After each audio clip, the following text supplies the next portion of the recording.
조금 전에 불렀던 167장 찬송의 가사는 1500년 전에 한 성도가 기록한 가사를 19세기 때 곡을 붙인 찬송입니다. 1500년 전에도 부활신앙을 믿고 이렇게 고백하는 성도가 있었다는 것이 새삼 감사하고, 이 봄에 모든 만물이 소생하듯이 부활의 영광과 기쁨이 꽃은 만발하고 우리의 심령에도 부활의 신앙이 만발했으면 하는 마음으로 함께 불렀습니다. 부활이 사실인가? 너무나 믿기 어렵습니다. 부활을 믿기는 무척이나 어렵습니다. 우리는 상식으로 부활을 받아들이기가 불가능합니다. 왜냐하면 죽었다가 살아나는 것을 우리는 경험하지 못했기 때문입니다. 많은 사람들이 죽으면 끝이라고 생각하지 죽었다가 다시 산다고는 믿지 않습니다. 믿게 되는 건 성령의 역사가 있어야만 가능한데, 여러분이 만일에 부활을 믿는 사람이 되었다면 놀라운 복을 받은 사람이다, 그렇게 저는 확신합니다. 여러분도 그러기를 바라면서, 만일에 못 믿는 분들이 있다면 오늘 이렇게 초청받아서 오시거나 또 기왕에 교회를 다니셔도 부활은 잘 안 믿어진다 이러는 분들을 위해서 부활절이 되면 부활에 대한 여러 가지 설명도 하고 변증도 하고 그랬습니다. 오늘 이 시간에는 그걸 좀 뒤로 하고 부활을 믿는 사람에게 주어지는 복을 좀 얘기하려고 합니다. 그 전에 부활을 정말 못 믿겠다는 분은 성경을 좀 읽어보는 가운데 특별히 부활이 아니면 설명이 안 되는 부분이 있습니다. 그 중에 하나가 예수님의 제자들의 변화입니다. 예수님의 제자들은 예수님이 돌아가실 때에 모두가 배반하고 자신들이 죽을까 봐 두려워서 숨었습니다. 그런데 예수님이 부활하심을 목격하고는 40일 내지 50일 사이에 그들은 예수님이 살아나셨다 하는 사실을 증거하는데 목숨을 걸었고, 그 목숨을 걸다가 죽었습니다.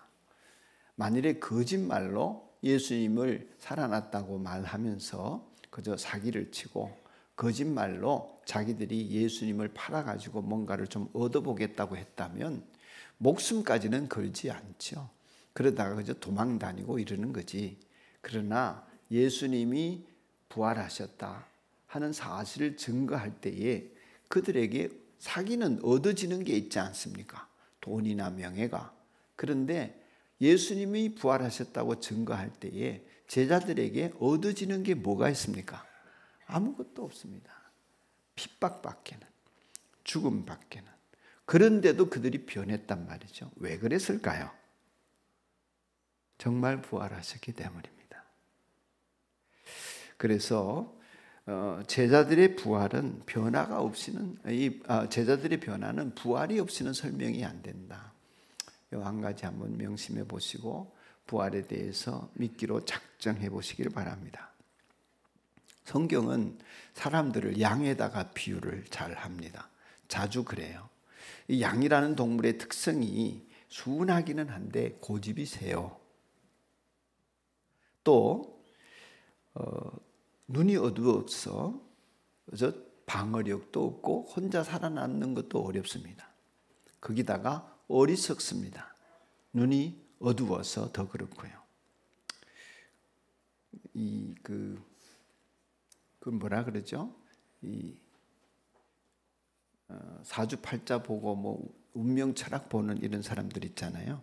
그런 사람들의 말을 들어보면 양은 그 걸음걸이가 힘이 없고 또 좀 빨리 걷는 모습을 보면 방정맞고, 그래가지고 양이 등장하는 날짜에는 좋은 일을 안 한대요. 중요한 일을 안 한다고. 그렇다고 여러분들이 그런 걸 믿는 건 아니시겠죠? 제가 이 말을 할까 말까 하다가 믿을까 봐. 우리 예수 믿는 사람은 이제 띠 같은 거를 안 믿습니다. 음양오행이나 뭐 시비간지나 이런 것들을 안 믿지만 어쨌든 양의 특성이 그렇다, 그런 얘기를 합니다. 그러니까 양은 이제 우리가 순하게 이렇게 살기 때문에 길러서 잡아먹기는 좋은데, 그 양을 관리하기는 쉽지 않습니다. 그래서 그런지 이제 성경은 우리를 양에 많이 비유해요. 이사야 선지자가 양에다가 우리를 비유하면서 예수님이 오시기 700년 전에 고난받는 종의 노래를 부릅니다. 예수님에 대한 노래라 이렇게 해석이 되어집니다. 그 한 부분을 읽어드리면 이렇습니다. 우리는 모두 양처럼 길을 잃고 각기 제 갈 길로 흩어졌으나, 양이 눈이 어두우니까 놔두면 제 갈 길로 가다가 흩어지고 죽거든요. 그러나 하나님께서는 우리 모두의 죄악을 그에게 지우셨다. 우리는 양인데 우리의 죄를 그에게 지우셨다는 그는 누구냐면 고난받는 종입니다. 예수님을 상징하죠. 이사야는 하나님께서 우리 모두의 죄를 예수님께 덮어 씌울 것이라는 것을 예수님이 오시기 700년 전에 예언을 했던 것입니다. 그 같은 성경 윗부분에 보면 그는, 예수님은 실로 우리가 받아야 할 고통을 대신 받고 우리가 겪어야 할 슬픔을 대신 겪었다. 그러나 우리는 그가 징벌을 받아서 하나님께 맞으며 고난을 받는다고 생각하였다. 그러나 그가 찔린 것은 우리의 허물 때문이고 그가 상처를 받은 것은 우리의 악함 때문이다. 그가 징계를 받음으로써 우리가 평화를 누리고 그가 매를 맞음으로써 우리의 병이 나았다. 이렇게 노래했습니다. 과연 700년 후에 예수님께서 오셔서 전능하신 하나님이시자 성삼위 하나님으로 보면 외아들이신 예수님께서 세상에 오셔서 너무나 순결한 삶을 사셨습니다. 흠도 없고 티도 없이 거룩 그 자체로 남을 위하여서 일생을 사시다가 어느 시점이 되었을 때에 저와 여러분의 죄와 모든 인류의 더러운 죄를 그 몸에 짊어지시고서 죽임을 당하셨습니다. 죽음을 불러오고 멸망을 가져오는 하나님과의 관계를 단절시키는 이 죄를 해결하기 위하여서 우리가 받을 천벌을 대신 받으러 십자가를 지신 것입니다. 그래서 온 인류를 사망에서 건져내고 지옥 권세에서 건져내 구원하시려고 십자가의 죽임을 자청하신 것입니다. 그 예수님의 작은 몸에 역대 모든 죄를 하나님께서 그에게 덮어 씌우셨습니다. 예수님은 수십억 인류의 죄를 몽땅 몸에 지시고 그 순결하신 몸에 죄를 짊어지고 십자가에 매달리셨습니다. 제가 이 부분을 묵상하면서 어떻게나 마음이 떨리든지요. 그 어린 양 예수님이 십자가에서 점도 없고 흠도 없는 그분이 인류의 죄를 다 짊어지셨을 때에 그는 얼마나 더럽혀졌겠습니까? 얼마나 더러웠겠습니까? 여러분, 저의 죄만 해도 얼마나 그분을 더럽힐 만한 죄인데 온 인류의 죄를 짊어지셨으니 거기다 씌웠으니 얼마나 엄난한, 얼마나 탐욕적이고 얼마나 이기적이고 얼마나 추잡했겠습니까? 그 추잡한 모습으로 예수님은 죄인으로 죽어가야 했습니다. 자기의 죄 때문이 아니라 우리의 더러운 죄 때문에 말이죠.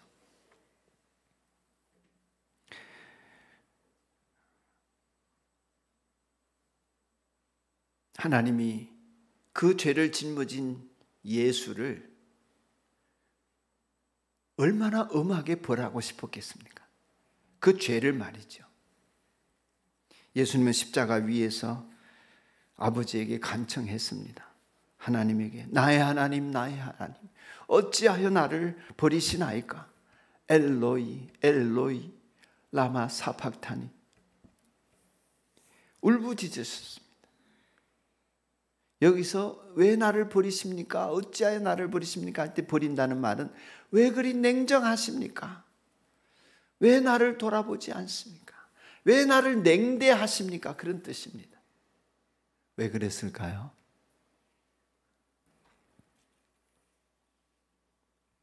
하나님은 독생자 예수님과 태초부터 동역하시고 함께 창조하시고 함께 인류를 사랑해 오신 분 아닙니까? 그런데 왜 냉대하십니까? 죄를 지고 있으니까. 우리의 모든 죄를 지고 더럽혀져 있으니까. 죄는 이렇게 친히 사랑하시는 외아들조차도 외면받게 만듭니다.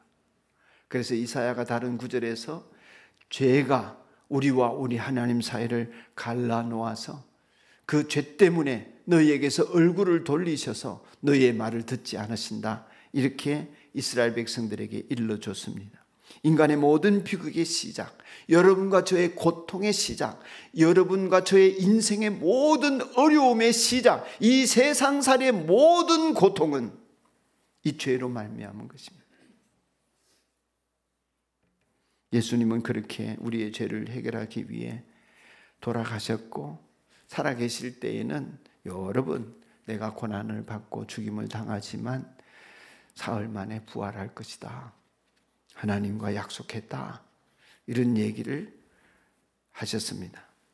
제자들도 들었고 예수님을 죽인 사람들도 들었습니다. 그런데 예수님을 죽인 사람들은 부활하면 어떡하지? 이러고는 전전긍긍했어요.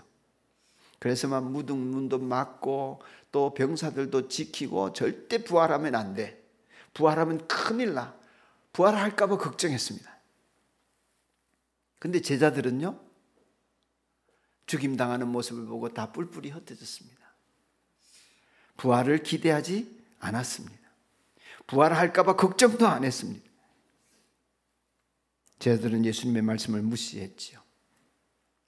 거꾸로 로마 병정들과 예수님을 죽인 사람들은 부활할까 봐 걱정하며 밤새워 무덤을 지켰습니다. 하루 이틀 지나고 아무 일도 없었지만 사흘째 아침에 사건이 벌어졌습니다. 천둥내성이 쳤는지 어쨌든지 첫 부활의 아침, 무덤을 지키던 병사들은 혼비백산 사라지고 무덤 문은 돌이 굴려져 있고 무덤은 비어져 있고, 부활의 아침에 막달라 마리아와 야고보의 어머니 마리아와 살로메가 보러 갔다가 빈 무덤을 보고 놀랐습니다. 그들은 예수님의 부활을 못 믿었습니다. 그리고는 두려워 벌벌 떨었다. 이렇게 마가복음 16장 8절은 끝나고 있습니다. 만일에 제자들이 예수님의 무덤 앞에서 예수님이 부활하실까 안 하실까 이렇게 기다렸다면 어떻게 했습니까? 얼마나 멋졌겠습니까? 믿지 못했습니다. 들었으나 그들은 기다리지 않았습니다. 부활하신 예수님이 친히 저들에게 나타나시고 천사들이 나타나시고 그러면서 예수님이 부활하심을 증거하였지만은 그래도 못 믿었던 저들입니다. 의심하였던 저들입니다. 두려워서 떨었습니다. 그래서 복음서는 그들이 두려워하며 떨었던 것으로 끝나고 있습니다. 마가복음의 가장 고대 사본에는 8절에 끝나요. 성경이 9절부터 나머지 부분은 권위 있는 사본에는 빠져 있는 경우가 많아요. 들어있는 경우도 있지만, 이 얘기는 무슨 얘기입니까? 원래 마가가 복음서를 기록할 때는 어쩌면 이 뒷부분이 첨가되기 전에 자기는 이걸로 성경을 끝냈을 수도 있습니다. 끝내고자 했을 수 있습니다. 사람들이 두려워 떨더라. 나중에 이 복음서를 읽는 사람들이 그럼 나는 어떻지? 나는 어떻게 반응하고 있지? 이렇게 고민하게 만들고 싶었던 의도가 역력합니다. 여러분은 부활을 믿습니까? 여러분 부활을 믿는 가운데 여러분의 삶이 달라지고 있습니까? 만일에 믿는다면 믿는 사람에게는 이런 복이 따르는데, 첫째는 두려움이 없습니다. 저들이 부활을 믿게 되었을 때에 그들은 두려워하지 않았습니다. 그들은 죽이는 사람들 앞에서도 예수님은 부활하셔서 온 인류의 구주가 되신 우리의 주님이십니다, 여러분의 구세주이십니다, 증언하기를 두려워하지 않았습니다. 예수님의 부활이 나의 부활이 되었고 예수님의 죽음이 내 죽음이 되었고 우리는 예수와 더불어 죽고 예수와 더불어 살아나서 그 부활 신앙으로 말미암아 부활의 첫열매신 예수님을 따라 우리도 부활을 하고 영생에 이를 것임을 믿는 사람이 되었던 것이죠. 여러분들이 그러기를 축원합니다. 오늘 많은 사람들이 교회에 와서 예배를 드립니다. 오늘도 부활절이니까 좀 더 많이 예배를 드린다 그러면 우리나라에서 한 1,000만 명 정도는 이 시간 예배를 드릴 것이고, 그저 캐톨릭 신자까지 합치면 천수백만 명이 이 시간 예배를 드리고 있을 것입니다. 그러나 여전히 불안해합니다. 인생살이에 대해서 두려워합니다. 내일 다가올 일들에 대해서. 예수님은 일찍이 제자들에게 너희는 마음에 근심하지 말아라. 돌아가시기 전에 하나님을 믿으니 또 나를 믿어라. 내가 너희를 위하여 처소를 예비하러 가는 것이다. 아무것도 염려하지 말라고 하셨지만은 우리의 인생의 불안이 없어지지 않습니다. 왜요?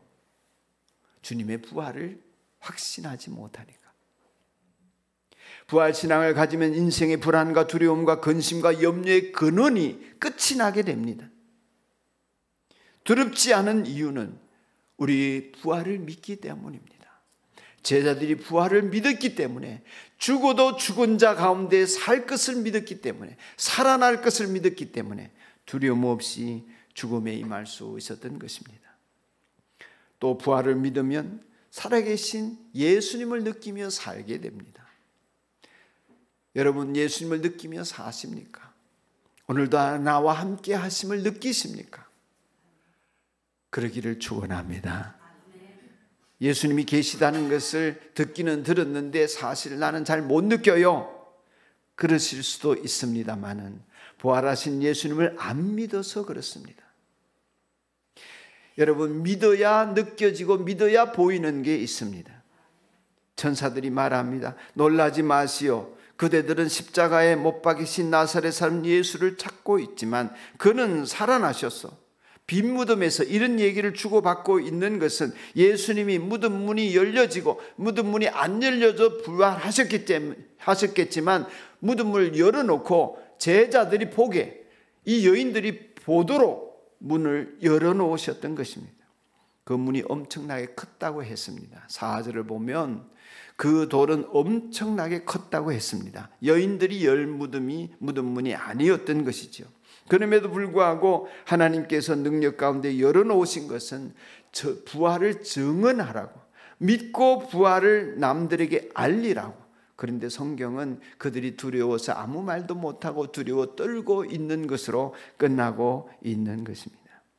천사들은 부활을 증언하라고 했지만 말이죠, 살아나셨습니다. 살아나셨다고 하는 것은 그때만 아니라 지금도 살아계시다는 것입니다. 지금도 살아계셔서 우리를 다스리시고 통치하시고 우리를 지배하시고 사랑하시며 구원하시는 것입니다. 그 예수님이 지금 살아계셔서 당신의 영이신 성령님으로 우리와 함께 계시는데 우리는 믿지 않아서 경험하지 못할 수 있습니다. 우리의 믿음은 무엇을 믿는다는 것입니까? 살아계신 예수님을 믿는 것인데, 그 부활하신 예수님이 여러분과 함께하고 여러분과 저도 부활할 것을 믿는 은혜가 있기를 바랍니다. 그때나 오늘이나 우리의 신앙의 기초는 부활입니다. 예수님의 부활입니다. 이 예수님의 부활이 믿어져야 그리스도인으로 살아가는 참된 자유와 행복을 맛보게 됩니다. 부활을 믿음으로 우리와 함께 하시는 임마누엘을 느끼고 그분의 인도를 받고 그분의 응답을 받고 그분의 승리를 노래하고 나의 승리를 경험하고 천국 가는 길에 주님과 함께 동행하는 특권이 여러분에게 있기를 바랍니다. 그렇게 되면 세 번째로 다르게 사는 힘이 생깁니다. 무슨 힘이 생긴다고요? 다르게 사는 힘이 생깁니다. 세상이 다가 아님을 확신하기 때문입니다. 세상은 아시는 대로 유한합니다. 그래서 금 가지고 싸우고 석유 가지고 싸우고 땅 가지고 싸우고 자존심 가지고 싸우고, 그러나 무한하고 영원한 하나님 나라는 다툼이 있을 이유가 없습니다. 모든 것이 다 있기 때문입니다. 무한하기 때문입니다. 부활을 믿으면, 그래서 그 무한하신 영원하신 하나님이 나와 함께 하시고 내가 그 영원에 참여하고 무한에 참여하는 자임을 믿기 때문에 돈을 벌거나 힘이 생기거나 명예가 얻어지거나 지혜가 있거나 지식이 생기거나 재능이 생기면 어떻게 해요? 남을 위해 쓰고자 합니다. 남을 위해. 다른 사람에게 보탬이 되고 싶어 합니다. 기술이 있어도 배워서 늘 다른 사람에게 베풀고자 합니다. 제가 25년 전에 수지에, 여기 어딘지도 모르고 수지에 와서 죽전에서 개척을 처음 했습니다. 대치동에 살다가 내려왔는데 그때 대치동에 있던 집사님 한 분이 따라오셨습니다. 그분은 기술이 많았습니다. 그래서 뭐 인테리어도 잘 하시고 그죠? 수리 같은 것도 잘 하셨습니다. 그래서 대치동에 있을 때도 저와 함께 사역을 하셨는데 그 사역의 이름을 제가 레위 사역이다 이렇게 붙였었어요. 무슨 사역이요?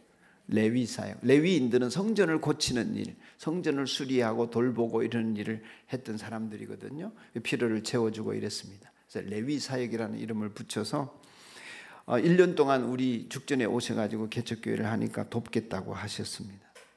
그래서 매일 거기 오셔가지고 또 나중에는 이 주 중에 며칠 요일을 정해서 우리 교회 주변에 있는 아파트 주민들 그래서 전단지를 뿌리면서 못 박아 드립니다. 시계 달아 드립니다. 창문 고쳐 드립니다. 싱크대 고쳐 드립니다. 또 욕실 고쳐 드립니다. 타일 붙여 드립니다. 이러면서 원하는 집마다 가가지고 몇몇이 다니면서 그 일을 하셨습니다. 그러고 싶어서 못 견뎌 했어요. 제발 좀 오지 마시라고 그래도. 대치동에서 거의 그렇게 매주 오셔가지고 봉사하셨습니다. 우리가 예수님의 부활을 믿게 되면 다르게 살 수밖에 없는데 내게 있는 것으로 이웃을 위하여 하나님 나라를 위하여 쓰고 싶어집니다. 왜냐하면 우리는 먹는 양식이 다르기 때문에, 우리는 입는 옷이 다르기 때문에, 우리가 먹는 것은 하늘의 양식이요 하나님의 말씀으로 사는 사람이에요. 우리가 입는 옷은 예수님으로 옷 입고 살기 때문에 우리는 만족하는 세계가 세상이 아니라 하늘나라의 세계로 만족할 수밖에 없는 사람, 그것으로 만족하기에 세상살이는 지나간 것으로 여길 수 있기에 이것들이 자랑이 될 수 없는 줄 알기 때문에 우리는 다르게 사는 것입니다. 그러니 머뭇거리지 말고 담대하게 부활하신 예수님을 믿고 믿음으로 살아가는 사람의 아름다운 향기가 여러분에게서 나기를 축복합니다. 어떻게 그렇게 살 수 있습니까? 무엇으로 그렇게 살 수 있습니까? 여러분의 결심으로 절대 안 됩니다. 예수님께서는 제자들에게 그 비겁하고 예수님을 팔고 예수님을 배반하고 그래서 부활을 믿지 못하는 그들에게 뭐라고 하셨냐면 예수님이 부활하신 뒤에 만나서 성령을 받으라 이렇게 말씀하셨습니다. 할렐루야. 성령을 받으라. 거룩한 숨결 이런 뜻이거든요. 성령이라는 것은 성령의 체험을 하고자 성령께서 나타나심을 몸으로 경험하고자 하셔야 합니다. 성령의 나타나심을 기다리라고 하셨습니다. 그럴 때 그 성령을 체험한 제자들이 부활을 믿는 사람으로서의 능력을 갖고 세상에 예수를 증언했습니다. 우리가 할 일이 뭡니까? 성령을 체험하는 일입니다. 머리로는 아는데 용기가 안 생겨. 머리로는 아는데 두려움이 가득해. 머리로는 아는데 믿음의 생활을 못해. 머리로는 아는데 들은 게 있는데 내가 그렇게 살 수 있는 힘이 없어. 왜 그렇습니까? 성령을 받으셔요. 육체로 사는 우리가 성령님을 경험하며 사는 일은 쉽지 않아요. 제자들도 열흘 동안 오로지 기도에만 힘썼다고 했습니다. 그러니 그냥 주세요 이런다고 얻어지는 게 아니에요. 왜냐하면 우리 몸이 방해를 해요. 몸이, 내 생각이. 그래서 돌을 닦듯이 기도해봐야 합니다. 성령님은 희미하지 않습니다. 받았는지 안 받았는지 모르겠다 흐릿하지 않습니다. 분명합니다. 하나님의 음성도 하나님의 뜻도 분명합니다. 아버지 목소리 못 알아듣는 아들이 있습니까? 하나님 아버지의 목소리를 못 알아들을 수가 없습니다. 하나님의 뜻을 못 알아들을 수가 없습니다. 우리 하나님 아버지는 분명하게 성령으로 역사하십니다. 체험이 없다면 받는 자리에 나오셔야 합니다. 5분 기도해서 안 되면 20분 기도하고, 20분 기도해서 안 되면 1시간 기도하고, 1시간 기도해서 안 되면 3시간 기도하고, 3시간 기도해서 안 되면 하루 종일 기도하고, 하루 종일 기도해도 안 되면 내가 죄가 더 많은가 보다 싶어가지고 3일 기도하고, 열흘 기도하고, 줄창 기도하면서 성령님이 나에게 느껴지는 내 몸이 되게 해달라고 돌을 닦으셔야 합니다. 육체로는 알 수 없어요. 나의 영이 깨어서 주님을 만나는 것입니다. 이제 여러분이 정말 예수님을 주님으로 영접하여 믿는 사람이라면 예수님이 여러분의 주인이시잖아요. 그러니 여러분의 몸과 마음과 손과 발과 나의 재능이 주를 위하여 쓰임받는 것, 그럴 수 있는 것, 그게 성령의 능력이거든요. 언제 그렇게 되나? 제자들이 그렇게 되는 과정을 보면 우리도 그렇게 될 수 있는데, 언제 그렇게 되나? 내가 하나님을 가까이 하고자 할 때에, 예수님의 부활을 믿고 나의 부활을 믿고 주님께서 나에게 역사하시기를 기대하며 기다릴 때 성령님은 나를 통하여 놀라운 능력을 나타내시고 믿음에 믿음을 더하여 주시는데, 그로 말미암아 우리에게 생기는 놀라운 축복 중에 마지막 특권은 평안한 것입니다. 마음의 평안을 잃지 않는 것입니다. 저도 그랬습니다. 제자들도 그랬습니다. 여러분도 그럴 것입니다. 예수님을 진정으로 만나고 나면서부터 그런 평화가 점점 나의 삶의 전 영역을 지배해 갔습니다. 그 어떤 것도 그 평화를 빼앗을 자가 없다는 것을 경험으로 알게 되었습니다. 여러분, 그런 예수님의 부활, 그 안에서 성령으로 체험하는 가운데 세상에서 고상하고 품위 있고 너그럽고 넉넉하고 신나고 부유하게 세상을 살아가는 하나님의 자녀의 특권을 꼭 누리시기를 주님의 이름으로 축원합니다. 꼭.